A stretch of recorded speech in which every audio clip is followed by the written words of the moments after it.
Hey there, Scott Tipton here from BLASTOFF Comics. You know, one of the things we have become known for since we opened our doors are our creative collections. In the last few years, we've helped creators like Mark Waid, Carl Kessel, Harlan Ellison, and Jim Kruger sell their collections, putting some rare comics with a really unique pedigree in the hands of collectors around the world. Which is why we're so pleased to announce the acquisition of the Tad Stones collection. Now, Tad Stones is a name you might not be familiar with, but you most definitely know his work. Over his long career at Disney, working as a writer, producer, animator, and Imagineer, Tad worked on such films as The Fox and the Hound and The Rescuers. He helped develop projects for Epcot Center, and he produced animated series such as the Chip 'n Dale's Rescue Rangers, Aladdin, Buzz Lightyear, but the show he's most known for is the show he wrote, created, and directed, Darkwing Duck. Recently, Judd had Tad here in the shop to talk about his comic collection, how comics affected his work, and his long career in the animation business. It's a great inside look at the animation world from an insider's perspective. I think you'll enjoy it. Check it out. And without further ado, we'd like to welcome Tad Stones here in our store. Thank you for joining us here today. Hey, happy to be here. So the thing that I really like to do when I'm talking to creators is sort of start off by asking, what was your first comic that you remember reading? And I don't remember, like say, just remember reading, but also that stuck with you enough that you say, I know that cover, I know that interior. Man, I'd have a hard time saying it. It was a different world back then in prehistory. Meaning what? Well, the comics were everywhere. It wasn't just that there were no comic shops and you had to buy them off spinner racks. Comics were just part of life. You used to get haircuts way more often than we do now. You know, every 2 or 3 weeks go in because don't want to be shaggy. And at the barbershop would be a stack of comics, you know, that would slowly rotate and they'd be dog-eared. They'd be there, you go to the supermarket, there's comics along with the other magazines, you know. So in addition to spinner racks, you'd find them in doctor's office, dentist's office. They were just around, and that's how I soaked them up. You know, my hamburger I grew up with is, Bob's a Big Boy in Toluca Lake. And, they used to put out a comic. And that was, one of my first ones. But I started with some Mighty Mouse or probably some Dell comics. But because of that barbershop thing, superhero comics were right there. I mean, it was some of the craziest times of the Silver Age, of Batman versus aliens as opposed to the gritty streets. Sure. So it's hard for me to pick out a memory of any specific comic. My one specific memory that I point to that changed my relationship with comics was I was probably 11 or 12. About the time, at least back then, you kind of move out of comics, maybe into science fiction or just into something else. Right. My family went on a vacation to Lake Tahoe, and we were camping with our cousins, and there was a general store there, and they had a spinner rack. So I go down there, and there were some superheroes that I'd never seen before, and they all had little boxes in the corner. And my first Marvel comic with the little Marvel box was Tales of Suspense 47, I think it was, Iron Man versus the Melter. And I mainly picked it up because, wow, there's a cool superhero thing. It's a cool cover, and I just didn't know about them. If I'm not mistaken, we have that on the wall here somewhere. All of these books on the wall are all from Tad's collection. This is a very, very small selection of what he has. It's pretty vast. Of course, all of that will be available for sale on the website and in our store. But we put a selection here, and I think we have it on the wall somewhere. There's so many here that, here we go, it's right there. Oh, okay. Here it is. There it is. Cool, dynamic cover. It was just, and it, you're used to comics, so this ridiculous costume, didn't faze me at all. But you say the thing in the corner, obviously DC Comics. That was something different, and what that did, I read this, and I couldn't put my finger on it, but there was something different about it. The story was different. It was told in a different way, and now we go, well, duh. Now they paid more attention to making their characters more individual, right. Not so iconic that they had problems and whatnot. This guy was actually Tony Stark, who had shrapnel in his heart, and these magnets were keeping it from killing him. I went back to the store, and I picked up every comic that had that Marvel box in the corner. And it was Marvel Mania. And in the next 2 weeks, as we kind of drove around Lake Tahoe, everywhere, and you're talking gambling casinos, you know, that I wasn't allowed to go on the casino floor, but they'd have a little gift shop with magazines, and there were comics there. And I picked up like Fantastic Four 23, that's about it, and Spider-Man number 5, and Tales to Astonish 49, the first Giant Man issue. Now, I didn't know who Ant-Man was, but it's like, and now this guy's big, you know. It was just, and of course, you know, you talk about Marvel Mania. I went back home to my neighborhood and showed all my friends. Yeah. And they all started collecting Marvel comics. And we all, you know, back then, comics were 12 cents. This was the old viral Facebook back then. Yes, You went and told your exactly. friends, People, and they yeah. told their friends. And we kind of divide them up and say, okay, you buy these comics and I'll buy these comics, and let us, you know, so we didn't have to spend all of, what, $5 a month to get all the comics that you needed from Marvel.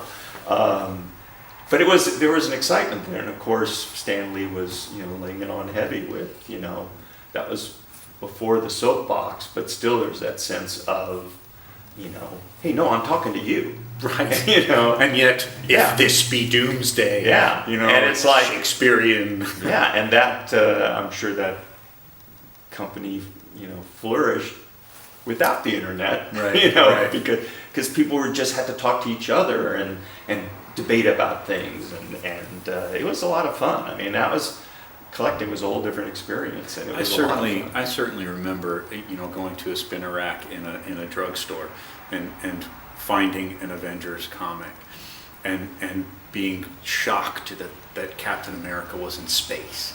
You know, he had the helmet on and he was throwing his shield and thinking, this is crazy. And it was a multi-part storyline. And I kept going back every single week. And I remember saying to the guy there, hey, you know, when are you going to get the second part of this story? Because I need to find out what happened. And I kept asking him, and one day he just went, kid, I don't know what you're talking about. I get some comics, I put them on the rack, you know, like, and I realized, okay, this is the beginning of the hunt. Mhm. This is what it is. So I'm going to know, how do I do Oh, that? the hunt was everything, and no, I'm sure you're not going to give this kind of deal to people walking the store. But Whatever it is you're I don't think, oh, definitely, because I think the most I ever paid for a comic was $5 and some trade-in, or excuse me, $5 for Fantastic Four number 5. Now, to get that, I got totally ripped off because you're hunting for comics and you would find them in used bookstores for a nickel. That's how you got your comics. And you'd be going through your yellow pages, look for other used bookstores nearby, because every used bookstore had like this box of comics. Well, back then was just the professional collector was starting. And, you know, some articles surfacing like Time Magazine about, wow, for Superman is worth $300 or, you know, whatever it was. $300? Yeah, exactly. That's insane. We had a neighbor who was probably in his early 30s, and he had 3 stacks of comics. So I bought these 3 stacks of comics, and each stack was like this, just tied up with string, I think for $30. And it was mostly, unfortunately, he wasn't a big superhero fan as far as I was concerned. It was mostly like cowboys, early Disney, and some superheroes. And those seemed to be the valuable things. So I bundled up those superhero comics, and I think there were some Captain Marvels in there, some Wonder Woman, and then a lot of things that, you know, these superheroes did not survive. They were just strange things trying to cash in on the craze then. But I bundled them all up, and I took it down to the store in Hollywood, you know, with like, oh, I got Golden Age comics, I'll sell them, and then I'll be able to buy tons of comics. And it was one of those things I will never forget, where the guy, I had a list, and he goes, well, you know, I'd have to see what condition they're at. So my mom's in the car outside. I go out, get the comics in, and I hand them to him. And he looked at him. He said, "Oh yeah, there's some stuff here." And he took the pile and he turned it behind him. Oh no! And then he ended up saying, "So yeah, I will give you like X amount of trade-in." And the one comic I really wanted was Fantastic Four #5 because I think it completed a set or something. I'm sure it did. And that was like $5. But then I had this other trade-in thing, and I got, this is before action figures, before anything, and there was just, he had a guy who made vacuum-formed like hero models, but they were just, this guy, didn't matter who you were, it was the same model, kind of like vinyl, Hong Kong toys now, where it all looks like Mickey Mouse, but you paint anything you want on it. He did that with superheroes, and I picked Goliath because it actually fit his costume, looked okay, not a special character to me. I have no idea what happened to that. But that guy got a bunch of golden egg goodness, and I got Fantastic Four #5, and then of course going, "Oh no, Mom, this was a great deal," Having said that, Fantastic Four #5 is worth a pretty penny now. You happen to That have is it in true. your collection, but I don't know if it's the same one from. Oh, it would be the same thing. And there you go. Now, I mean, a lot of my whole comics- collection it wasn't like I got rid of it and then, I have to recapture my youth. No, Yeah. those are the comics, they're in, reading collection or fair collection, some good, I'm hoping. It's the Tadstone's Yeah. pedigree. Exactly. Thought you'd be a pedigree, did you? Yeah. No, it was so much fun. I wanted to be an artist. My dad had wanted to be a cartoonist. He ended up Before or not after going the that. comics part of it? Did you pick up comics and go, I think I want to No, do no, that? I wanted to be an artist of some sort. My dad wanted to be a cartoonist.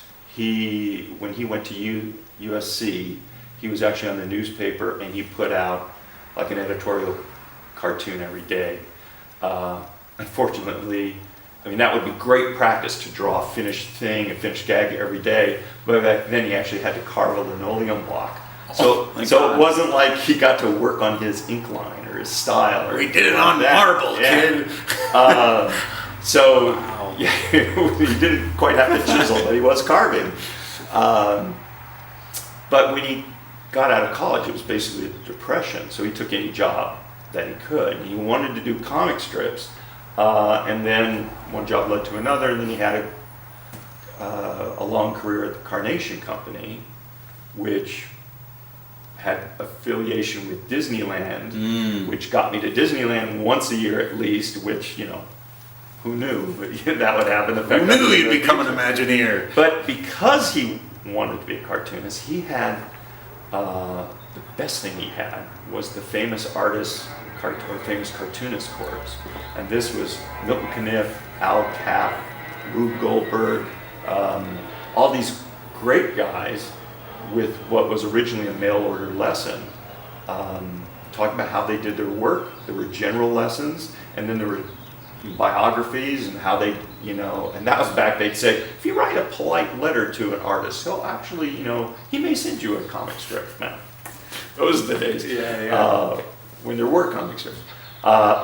Anyway, I was soaking up all that. I just loved that. So I always wanted to be that. Those early trips in Disneyland, I got the Bob Thomas book of The Art of Animation, which was basically centered around Sleeping Beauty. And how old were you at this point? Well,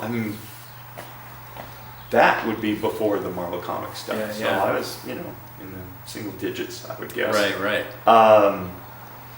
And John Nagy was the artist on TV, and there've been many artists like this where it's like, and this is how you draw a pumpkin, and you're down the floor trying to catch up with them, and then the commercials, you're shading and all that. There's no pausing. And then he would frame it at the end, and that was it. And he put out art sets, and we had those. Again, my dad encouraged me. There was nothing in my family saying, art, how do you make a living with that? There was none of that, because that's what he wanted to do. And perhaps as much of an influence as those art books were, my dad was in basically the marketing side of the company, and they would put out promotions like an Indian headdress if you sell 4 cases of Friskies or, whatever it was, things to the retailer. So they'd always have stationery, with the logo of the promotion on that, Right. on really nice bond paper. And once that promotion was over, they had reams and reams of that paper that they had nothing to do with. My dad brought them home. That was fantastic drawing paper. I mean, it really spoiled me that I always had drawing paper to use. And in fact, I compared notes. When I started at Disney, I shared an office with Ron Clements, who went on to do, rework history of animation, Little Mermaid and Aladdin. And, Right. Which you then did brought to TV. television versions Yeah. of. But Ron used to say, oh yeah, I drew on paper bags. And then his mom, every once in a while, as a special treat, would buy a little packet of typing paper. And he'd, use every bit of it, turn it over and do that. And Ron actually went into directing early on, but he was actually a fantastic animator. And before that, he submitted to Mad Magazine, and he did these beautiful Mort Drucker-like caricatures. And I was amazed. The thing, when I'm all over the place here, but I was lucky to grow up. I was the art kid. It's like, oh yeah, he's pretty good. And you go to school and, oh wow, look what he's doing. You feel like, yeah, I'm doing okay. And you go to a place like Disney, and it's like all those people, were that good. And a lot of them went to art school, which I hadn't. And I remember visiting Ron in his apartment, seeing these Mort Drucker things. It's like, oh, okay, I'm the worst one in the studio. Just because his artwork was just so fantastic. All of your success, you never went to art school, or did you? No, when I went to Loyola University in Los Angeles. I was an art major, and my English teachers all wanted me to switch to English because of my writing. In fact, my favorite story was English Composition 101.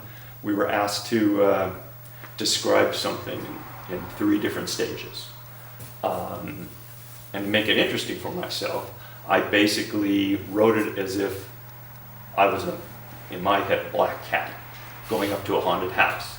So I described it as an empty house, and then the ghost showed up, and then in the morning they went away, and when the ghost showed up, the furniture was all nice again. And it was just this thing I wrote down, and got the paper back, I got a C at the top instead of a grade. So I'm walking with this Jesuit back to his office, and he starts talking to me about writing and all that, and he says, Did you ever think about making it a duck? No. Quite the opposite. Quite the opposite. He started talking about plagiarism. And suddenly it got through my skull. I went, wait, and I literally stopped. I said, you think I copied this? And that he was taken aback because I obviously was going, cool! He thought it was so good that it was professional and I stole it. That's it. I should have then said, well, what were you basing that on? Where's your references and all that? But I think it was that thing where he was totally taken aback because I guess he really thought I stole it from somewhere. He didn't want to back down completely, so he gave me a C saying that It's too good. No, he was saying that, well, that wasn't the assignment. Obviously, you were supposed to describe something in real life, and you obviously weren't at this house. And I said, no, I wasn't a cat either. So the next assignment was another description. He said, show something in 2 states. And I said, to make sure, does it have to be something I've seen, or is it fictional, like a horse in a corral and a horse in a corral in the rain? He said, it can be fictional. And so I wrote about a T-Rex crashing through the jungle, and this obviously doesn't quite make sense in real life, but a T-Rex dying in the snow of the Ice Age, and his head crashing down, and his eye changing color from yellow to blue. But I later found out when I went to Walt Disney Studios, and we had access to all the old films. It was way before tape. I was half remembering Fantasia, where the dinosaurs, there's this, obviously the T-Rex is a big thing in Fantasia, but then there's a Stegosaurus who dies in the desert. His head slams down and his eye turns color. And that was the little half-remembered memory, I don't know when the re-release of Fantasia was, when I was a kid, sometime in the 50s, that was just in the back of my head. So again, that Disney influence was there. And then when I finally did at Disney, all those kinds of influences, half-remembered things, turned into episodes of my shows. Come back next time for the second part of our talk with Tad Stones, where we talk about his long career at Disney. And make sure to check out blastoffcomics.com or our North Hollywood location for a look at some of the books from the Tad Stones collection. Thanks for watching.